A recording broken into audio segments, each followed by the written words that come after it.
Saya kan dapat di hati nih perintah nih. Ya, saya taat aja. Jangan telepon ya. Jangan telepon. Ya tapi kan saya mengerti kan nggak semuanya kita Kristen kan. Nah, saya juga percaya mereka pun berdoa. Jadi saya bilang sama semua tim gini deh. Telepon Kang Emil ini juga mungkin 5 hari kali nggak. Ya gubernur kan nggak gampang. Gimana kalau kita berdoa aja. Ini anak-anak dari Aceh sampai Papua nih macam-macam loh. Kan? Wah, ya karena saya manajernya mereka semua pasti bilang, oh iya Pak Manajer, ya amin. Menurut ya. Nah tahu kalau di hatinya bilang, ya berdoa sih berdoa. Doa lagi. Tapi kan kau kontak dong, usaha dong gitu kan. Bukan kisah sembarang kisah. Kisah ini istimewa sebab terjadi oleh karena kasih dan dibagikan dengan landasan kasih juga. Inilah podcast Berbagi Kisah dan Kasih bersama saya, Yunus Timotius.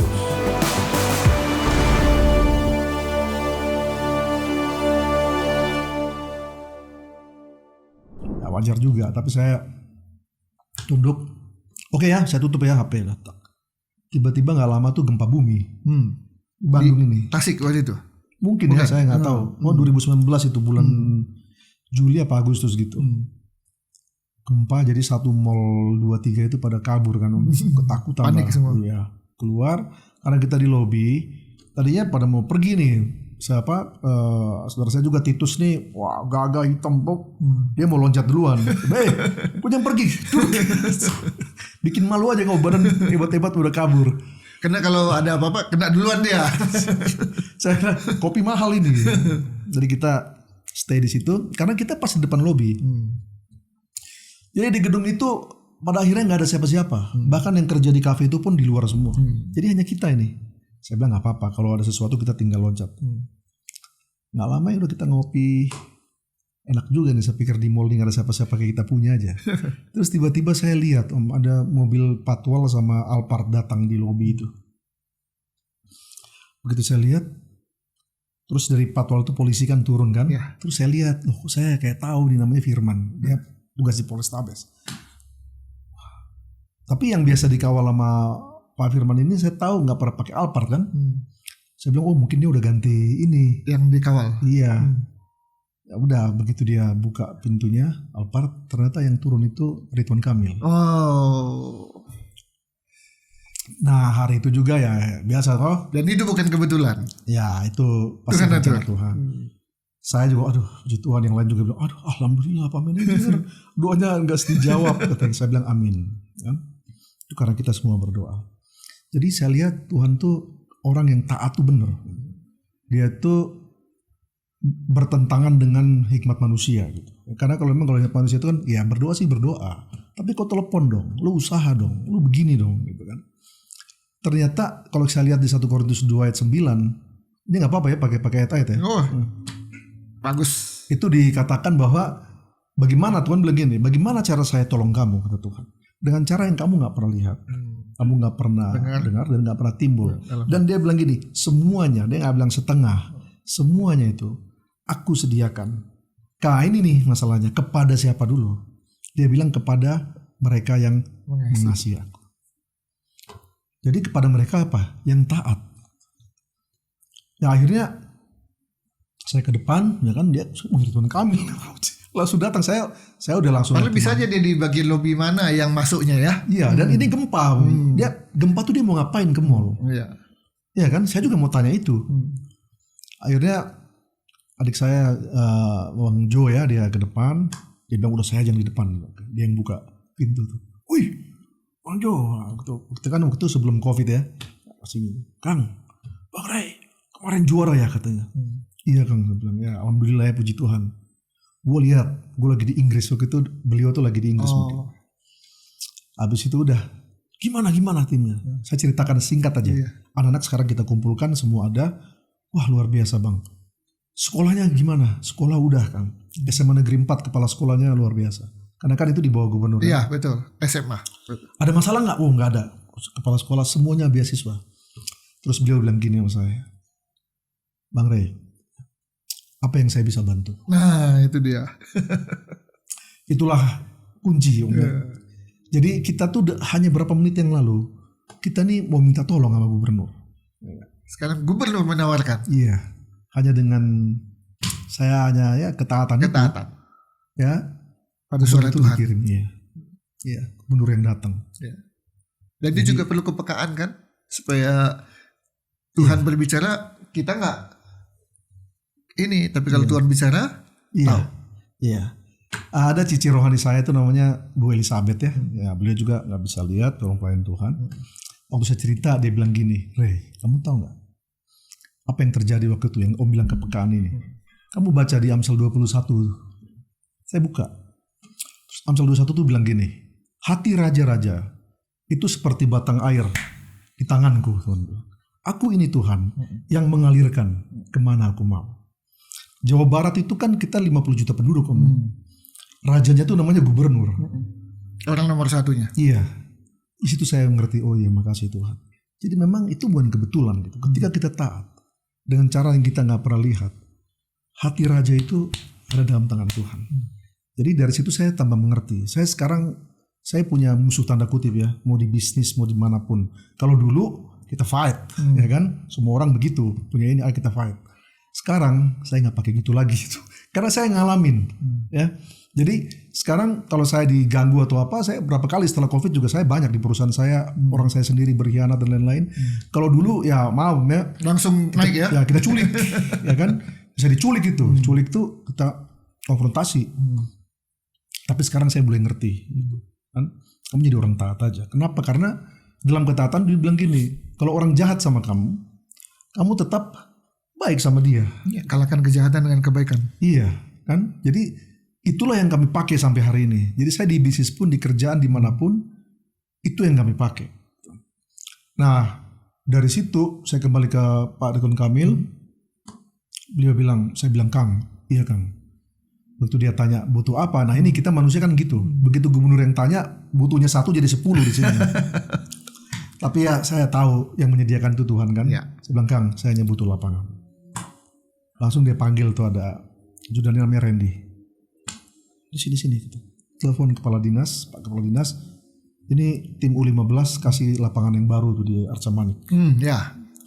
Abis pon waktu itu. Aduh, Kang, atur nuhun, makasih. Iya, apalagi? Nah, ini apalagi nih Om. Itu godaan ini. Iya. Tapi saya tahu kalau yang besar begini aja Tuhan udah bikin. Yang lain juga Tuhan kita Tuhan tinggal pasti minta siapkan. aja.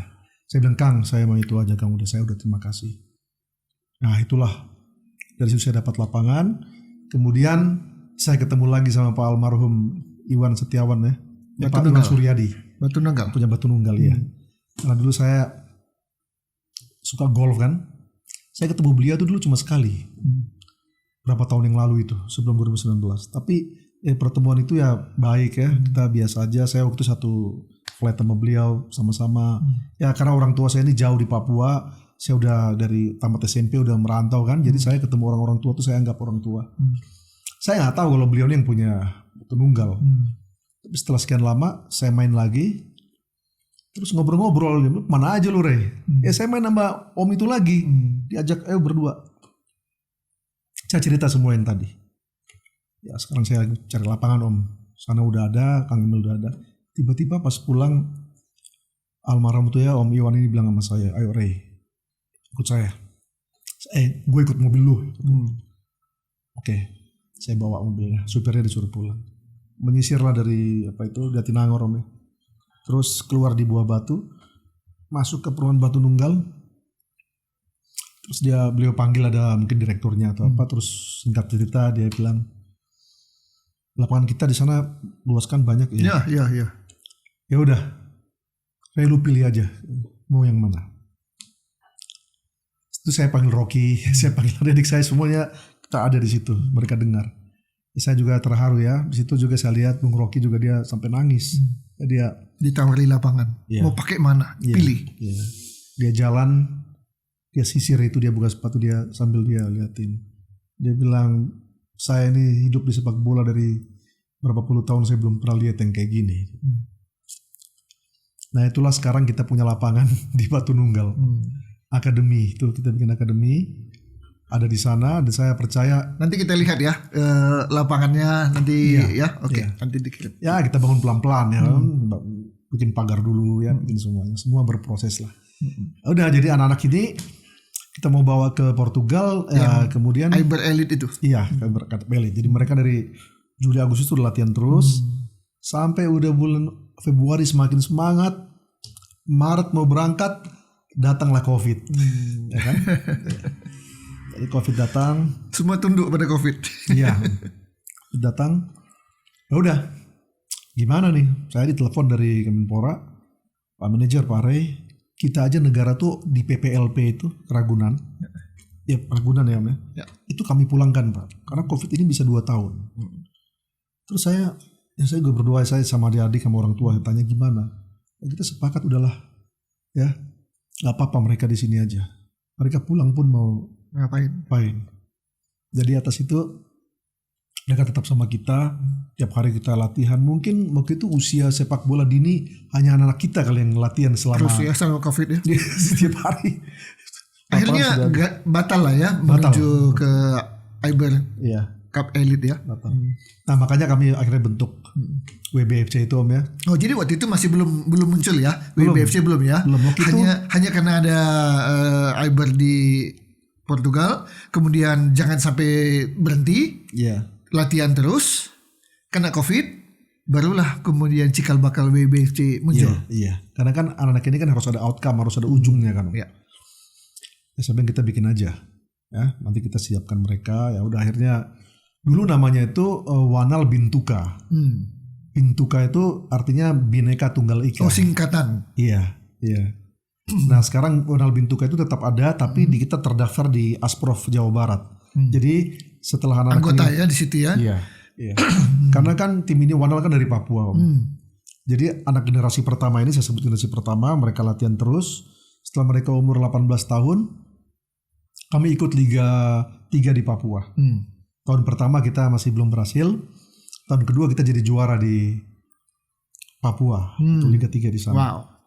Kemudian kita Sebagai pendatang baru dia. iya, dan anak-anak muda-muda. Tapi sudah belajar main bolanya itu yang benar. Itu kayaknya yang membuat gitu ya. Mungkin ada sedikit perbedaan di situ ya. Walaupun muda, banyak anak Papua juga. Tapi mereka belajar ngalamin sendiri bagaimana sepak bola yang mereka lihat itu. Jadi yang Om lihat sedih ya, ini saksi mata. Dari pemanasannya udah beda. Ya kan? Cara ya pemanasan kan fisik sebenarnya kan.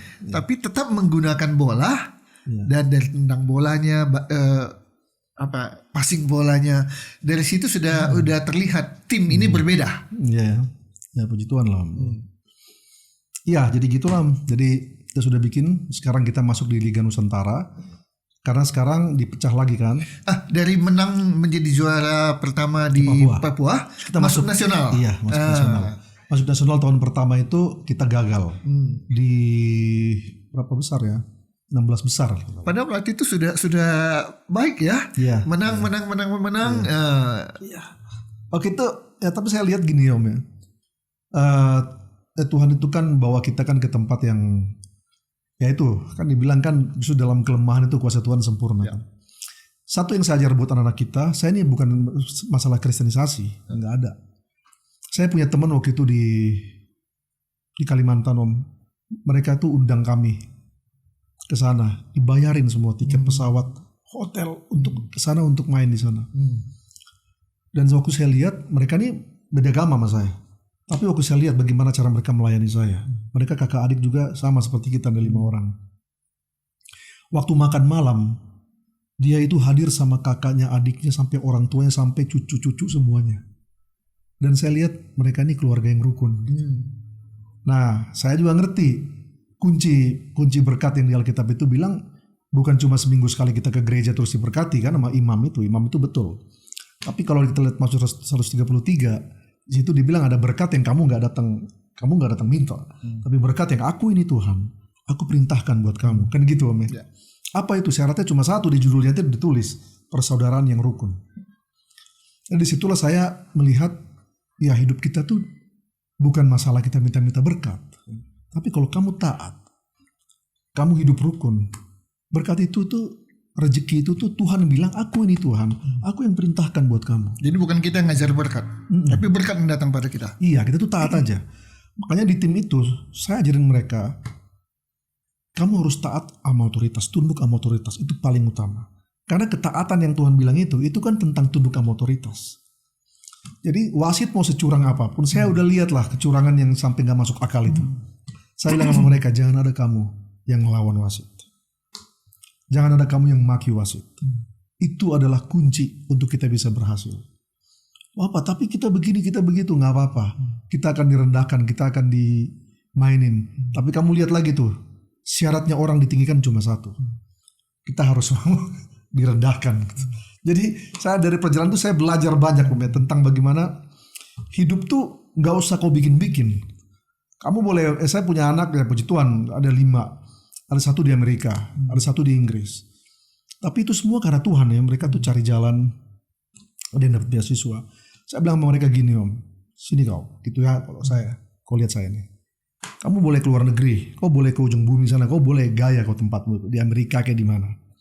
Kau pinter pasti, yang ngajar kau juga orang-orang pinter, profesor-profesor pasti pinter. Tapi kau harus ingat, di atas orang pintar itu ada yang namanya orang berhikmat. Dan orang berhikmat itu dapatnya bukan dari sekolah di pintar-pintar sana. Kau baca itu, dapat itu dari mana? Dari orang yang merendahkan hati, rendahkan dirinya, dan takut akan Tuhan. Jadi kalau cuma sekolah aja, kau jangan bangga-bangga sama itu. Nah itulah yang saya sampaikan ke anak kita sampai hari ini Om ya. Jadi kalau begitu, apa nilai-nilai yang ditanamkan atau dijadikannya sebagai pegangan di WBFC nih? Nilai yang kita kasih itu pertama Om ya, mereka tuh harus punya karakter bermain bola. Bukan masalah skill gitu. Itu nomor 1 ya. Karakter kamu. Karena ketika kesempatan ada ke luar negeri, saya udah lihat banyak anak-anak. Mereka punya skill tinggi, tapi begitu sampai luar negeri, dia nggak punya karakter. Dia nggak punya mental. Dia nggak punya bagaimana cara membawa diri kedisiplinan. Percuma dia pulang lagi. Karena banyak yang di usia dini bagus, remaja bagus, tapi begitu masuk usia yang sebenarnya produktif, hilang. Iya. Itu Jadi, makanya karakter. Ya, makanya saya nggak bangga juga dengan kita juara di 15 itu. Saya bersyukur iya. Tapi kalau untuk dibangga-banggakan saya tuh karena saya lihat memang banyak di usia dini itu bukan tentang juara. Dan Rocky itu kan sudah ya kita bisa bilang dia mengalami yang tertinggi ya dalam karirnya ya. Ya pemain sepak bola nasional. Dia bilang saya gini, Bung, tenang aja Bung. Timnas tuh bukan di U15, bukan di U2, bukan di U23 Bung. Timnas tuh di U senior. Nah, jadi waktu kita ngalahin klub Eropa itu, mereka biasa aja. Karena buat mereka pembinaan usia dini itu ada caranya kan. Nah, kita tuh kayaknya terbalik gitu. Makanya setelah kita ada asrama ya, saya juga waktu Covid lagi susah, saya tuh dapat berkat banyak. Kita bisa bikin 2 asrama lagi buat mereka. Akhirnya waktu itu saya karena dari Pak Gubernur, Pak Wali Kota waktu itu ikut meresmikan. Mereka bilang kan, Bang Rey, jangan cuma anak-anak luar dong, gitu kan, anak Bandung juga dong. Nah itulah akhirnya kami buka akademi. Ya, waktu itu di 10 dan 13 tahun. Gimana nih, berbayar nggak? Saya bilang nggak usah. Toh semua juga Tuhan kasih kan. Lapangan aja Pak Gubernur kasih dulu kan. Saya dapat batu nunggal juga diberikan tempat itu. Kita nggak usah bayar. Pelatih ada, semuanya ada. Jadi kita bukalah akademi yang seleksinya seperti timnas juga harus ya kita seleksi ya begitu. Jadi sekarang sudah 3 tahun kita punya akademi. Jadi usia berapa itu? Sekarang dulu 10-13, sekarang dia udah 13 dan 16. Nah nanti kita akan buka lagi yang 10. Jadi saya ingin itu per 3 tahun. Per 3 tahun. Nah, jadi di akademi kita tuh memang nggak ada yang bayar. Jadi pertama tadi nilainya adalah karakter. Iya. Kedua itu karakter itu termasuk tunduk sama otoritas itu paling penting Om ya. Karena di mana-mana tuh curang, tapi kamu tunduk aja. Jadi wasit gila pun kamu tunduk. Dan itu terbukti dalam pertandingan-pertandingan. Oh iya. Enggak ya namanya teori-teori itu. Begitu dicurangin, kayak pemain nasional kemarin kan, wasit itu nggak terjadi di BBSC. Memang awal-awal latihan terjadi ya, namanya kita orang timur ya, sedikit, tapi anak-anak mengerti ya. Dan memang itu tidak mudah ya, tidak balik telapak tangan. Kan itulah problem kita kan. Jadi ketika ada satu nilai yang ingin ditanamkan, itu bukan hanya sekedar teori, memang perlu perjuangan. Betul. Oke. Tapi saya lihat yang paling utama itu kita nggak cuma ngomong, kita harus dari atas ya. Contohkan. Nah, dari atas. Jangan-jangan nanti tim manajernya yang ngamuk duluan. Iya, itu dia makanya. Jadi saya nggak bisa, saya ngamuk tuh nggak bisa. Karena itu kalau saya yang duluan ngamuk, maka Pasti saya nggak turun pernah. ikut Iya. semua kan. Nah yang kedua itu ya kita bermain bola dengan yang tadi ya saya sudah dapat ya. Sekarang main bola tuh dari sini dulu. Pintar. Iya, ke bawah, baru ke kaki. Makanya saya sih sekarang senang sekali dengan kita punya benchmark timnas yang seperti sekarang. Terlepas dari kontroversi, tapi itu benchmarknya kan sudah Eropa ya, Om. Jadi sekarang kita lebih fokus kepada usia dini. Bagaimana? Jadi kalau saya sekarang ibaratnya dapat pelatih terhebat, taruh di mana? Saya akan taruh di bawah. Iya, sama ada yang bilang harusnya yang dokter itu mengajarnya bukan di perguruan tinggi, tapi justru di pendidikan dasar. Nah, setuju juga. Kalau yang mahasiswa nggak diajar dengan baik pun mereka akan cari sendiri. Iya. Tapi dasar-dasar itu semua ada di pendidikan dasar. Itu yang harusnya yang memberikan itu adalah profesor, doktor segala macam. Jadi itu yang Ray sadari ya. Iya. Pelatih-pelatih hebat dasar sepak bola itu yang harus dibentuk dulu ya. Baik karakter, mental dan skillnya itu dasar itu. Jangan passing salah. Terima bola salah. Yang dulu bukan gagal tapi nyandul kemana-mana. Itu dasar-dasar sepak bola ya. Oke. Nah sebentar lagi ya Liga 3 mau digulirkan. Bulan berapa? Kan belum ada pastian kan. Jadi kalau Liga 1 itu mungkin sebulan lagi. Iya betul. Mungkin kita bisa 2 bulan lagi 2 atau 3 bulan bulan lagi. Nyusul ya. Nah persiapan WBFC menghadapi Liga Nusantara nanti? Ya kita sudah mulai TC, sudah mulai latihan. Usia berapa itu pemain-pemain sekarang? Sekarang anak kita udah 20 dan 21. Masih ini sebenarnya usia muda ya. Tapi sudah masuk. Lawan-lawannya kan mungkin 25, mungkin 30 kan di Liga 3 kan? Liga 3 itu dia 23 dan 5 senior. Oh itu syaratnya ya? Artinya yang pernah main di Liga 1 juga bisa main di Liga 3 kan? Bisa, tapi hanya 5 orang ya? Jadi karena kita kan rata-rata 20-21. Jadi ya yang syarat itu 23 kan. Di atas 23 dianggap senior. Oke. Jadi apa yang Ray harapkan atau apa pada puncaknya nanti WBFC ini akan meraih apa? Kalau saya sih Om ya, saya tuh kan flow aja ini. Iya, mengalir aja ya. Dari pertama itu jalan, saya lihat jalannya kemana arahnya. Tentu punya mimpi, harus punya mimpi. Iya. Ya sekarang kita membawa tim dari kampung tempat saya lahir, kampung gua sana. Dan saya melihat generasi saudara-saudara kami di Papua sana, kalau suruh main bola tuh semua main. Ya kan? Nah saya juga ingin membangun satu akademi di sana juga. Ya setelah nanti kita main kandang, sekarang kita kan akan main kandang tahun ini di Timika. Ada stadion berarti? Ada. Ya kalau PSSI, kalau Liga Indonesia nggak merubah lagi ya, misalnya di pool gimana, kita akan main di sana, kita udah persiapan. Saya sih ingin sekali membawa anak-anak itu yang memang punya mimpi jadi pemain bola tuh melewati akademi kita gitu. Karena saya lihat di sepak bola tuh udah nggak bisa lagi bicara formal bukan utama kan. Sekolah tetap formal. Skill set juga atau non formal ini juga penting. Dia udah bawa dari lahir. Tapi kalau dia cuma punya ini, dia nggak punya informal, nggak punya soft skill, nggak punya karakter, susah. Jadi saya ingin membangun life skill yang memang mereka siapkan untuk di dunia sepak bola. Itu aja sih yang cita-cita saya tuh hanya itu. Sambil memang sekarang anak-anak generasi 1 tuh ya puji Tuhan juga, mereka semua kita beasiswakan, mereka semua kuliah. Ya ada yang kita ajar juga.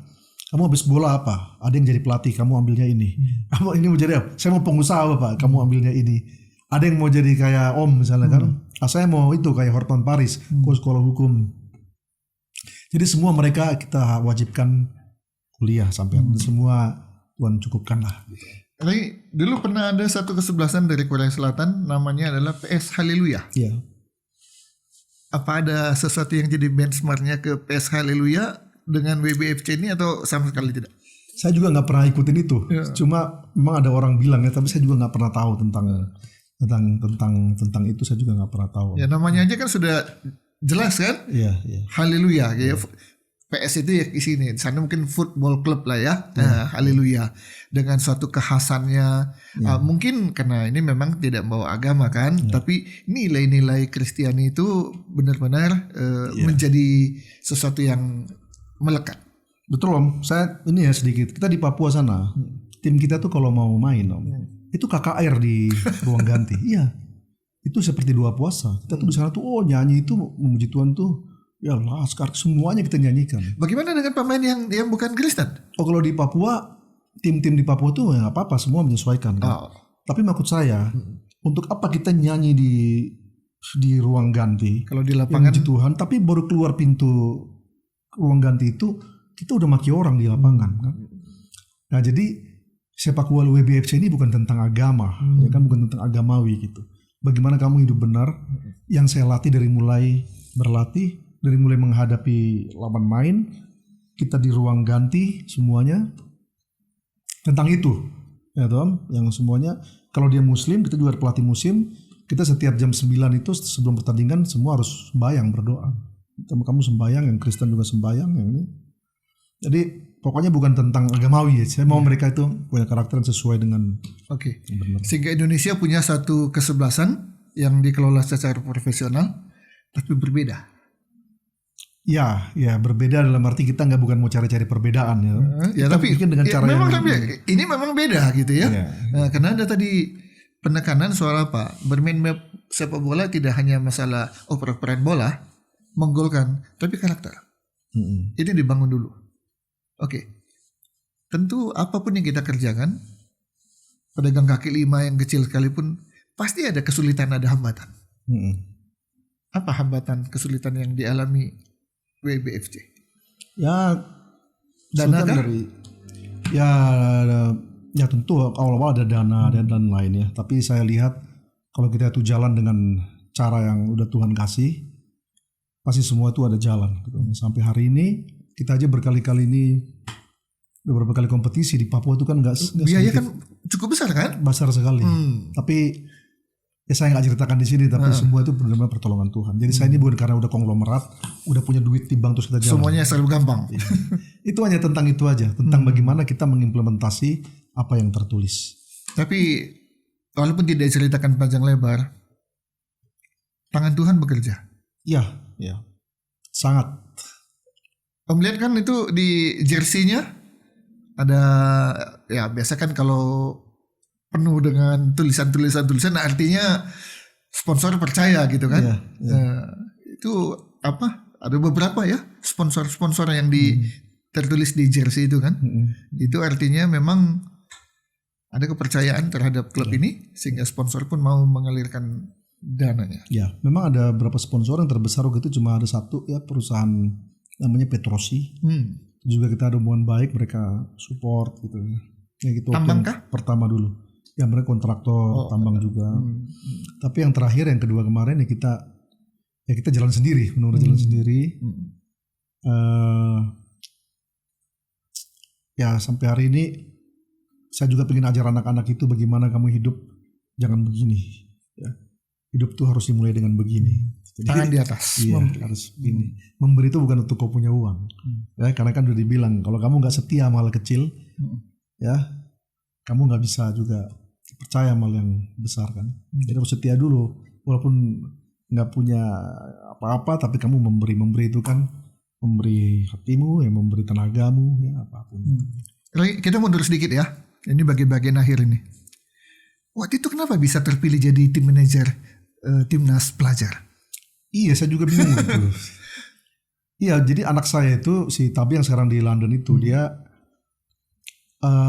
kan ikut main bola di Bandung ini. Kan juga sama anak tuh saya jarang antar-antar gitu saya.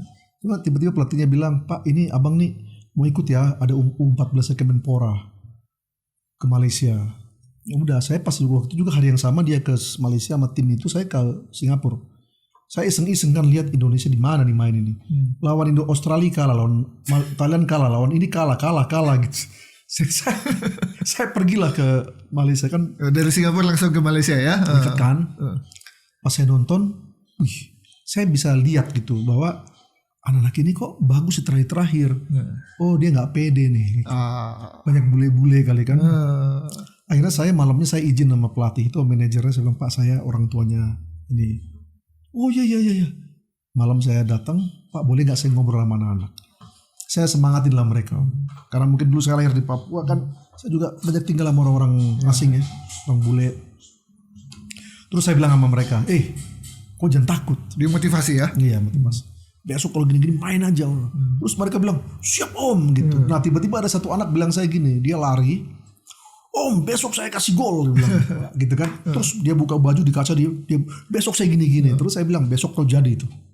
Udah saya hanya gitu aja. Besoknya lawan Australia lagi. Waktu itu lawan Australia kalah 2-1 kan. Ini ketemu lagi. Begitu mereka main, itu Australia dikurung. Dan kita menang. Dan anak yang malam gitu, dia kasih gol beneran. Habis kasih gol dia cari saya mungkin di ini kan. Saya bilang, om. Nah mungkin dari situ tim itu mungkin lapor kali ke menteri atau ke deputi. Itu mereka ngomong lah. Sehingga nama saya itu masuk dalam nominasi. Terus saya dipanggil. Saya dipanggil ke sana.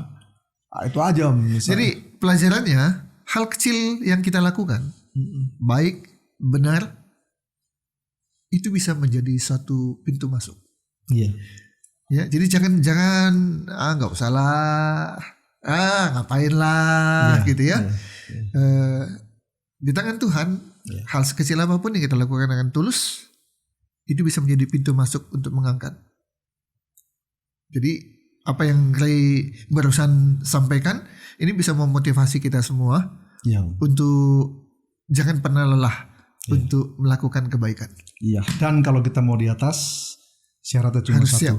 Kamu harus mau direndahkan. Gitu. Kalau kita memang lagi rendah, memang kita orang kecil susah direndahkan ya udahlah. Iya. Ya kan, tapi waktu kamu orang kuat, tapi kamu direndahkan, kamu punya power, kamu direndahkan, kamu tetap diam. Saya udah lihat, hanya itulah syaratnya kita bisa tinggikan. Iya, karena kalau kita mau mengundang kuasa Tuhan bekerja, ya kita harus